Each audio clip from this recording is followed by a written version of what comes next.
Hey, Dwight, how are you? Oh, hey, Mike. Recording in progress. Right. Okay, good.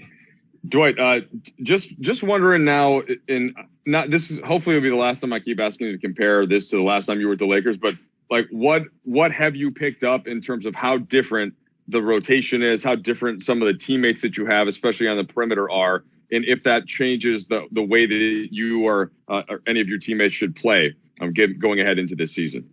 No, I just think we have to go out there and do what all of us do best. We all know our roles. We know what we bring to the table for our team. We just got to make sure that every night we hold each other accountable and go for it and be the best we can be. We know that we have a great opportunity in front of us to do something really, really special here. And we got the right group, the right talent, all the right pieces. And we just want to take it one day at a time. The championship is won, right here every day, what you do in the gym. And then, Dwight, just zooming out a little bit, how have you found the center position to evolve since you came into the league, and where that is now with you and DeAndre, the way that you guys still play, and kind of the most important elements to what you still bring to a basketball team? Well, I think that the center position will always be a spot that is needed. I know that in this game, they try to make it into a hybrid position, but it's all about what you can provide to help your team. I know for me and DJ, we put a lot of pressure on the rim as we're rolling and stuff like that. So we want to make sure that we continue to do just the little things. We know the center position is one that is always evolving. One that started from the low block to the dunker spot, to duck ins, to high pick and rolls, to the top of the key, to bringing the ball up.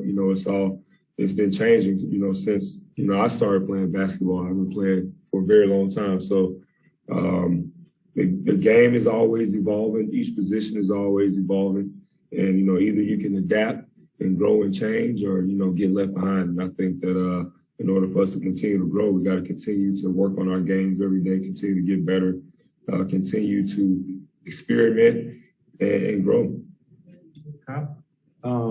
DJ was just talking about the battles you guys had, especially in the West, for years. Mm-hmm. What about that rivalry translates into, what you guys are when you practice against each other as teammates? And is there sort of a mutual respect, as you're saying, the league has changed the center position so much that you guys, as sort of classic centers, have been able to continue your careers to this point and adapt?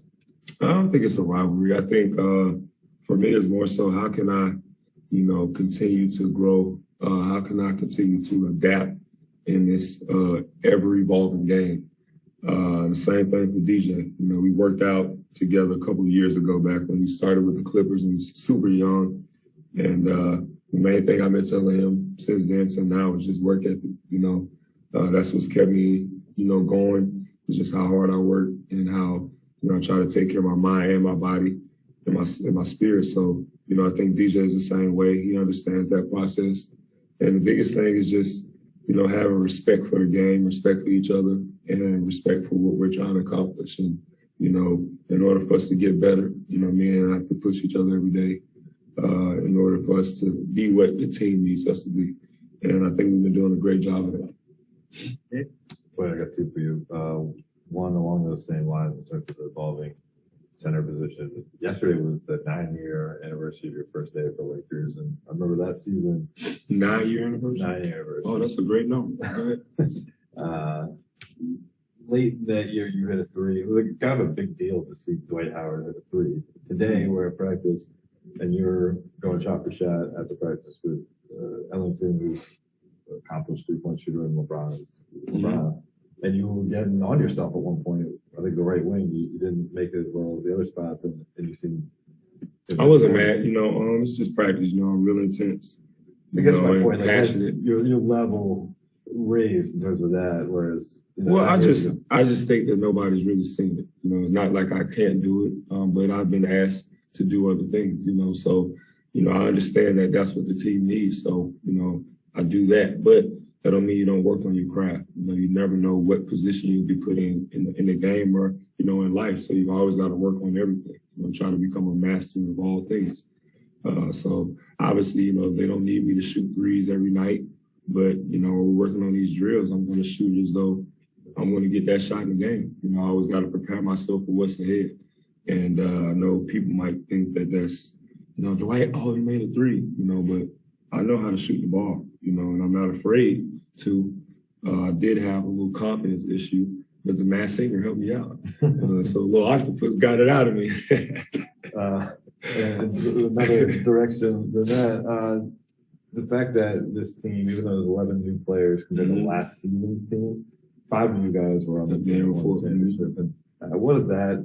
How does that help the entire process? Just with, having that camaraderie, the guys that have won, we know how to do it. We know what we have to do.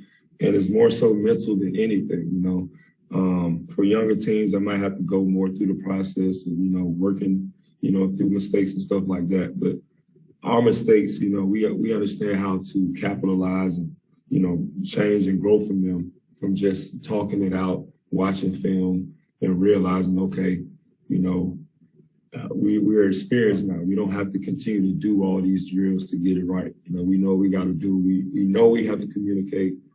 Me, Doe, LeBron, AD, all of us understand, what this team, needs at its core, especially in the defensive end and stuff like that. So, we're always talking. Coach has me and Doe with the rookies, during practice, doing all the drills. So, we know we have to get over talk.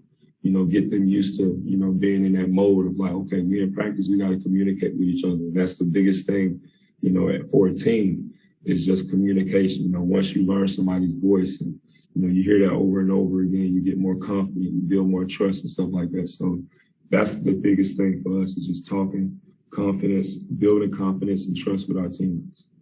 Yeah. This is maybe a little abstract, but what's the biggest difference in this league going from being the center on a team to being one of the team's options at center? What helped you get through that adjustment? It's not easy for everybody. And obviously this team's has options at that position. You went through it before when you were here last time, but for a guy like DJ who hasn't really had to do it to this level, what's the key to kind of navigating that and figuring it out? But no ego. Leave the ego at the door, leave it at home, we wake up. There's no need to have it. We all represent this emblem that's behind this Laker logo, and we understand that. And it's whatever the team needs to win. Obviously, being in positions where we've been that center or been that main person, obviously any person will want to say, hey, man, I done did that before. Give me that, But, you got to take all that out and look at the big picture. It's all about winning the championship. And, like I said, all of us have solidified ourselves with individual goals. We've done everything that there's possibly to do as individuals throughout our careers. And, now it's all about putting all that talent and everything together and going for that common goal, which is the championship. So I would say the biggest thing is just ego. Leave your ego at the door, don't bring it into practice because it can be hard sometimes, when you've had the ball, you've been in positions where you've been the main guy, getting buckets and doing all those things, and you got people on the outside saying, hey, why don't you get this or that? It's very hard to say, you know what, shit, let me go out there and do this. But that's what messes up the flow of the team.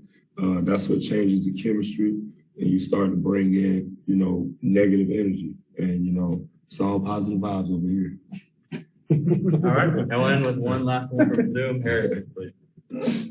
Hey, Dwight, you played with Malik when he was a rookie in Charlotte, and I was just wondering what the biggest growth areas you've seen from him from then to. He's always been great. How you doing, Harrison? He's always been amazing.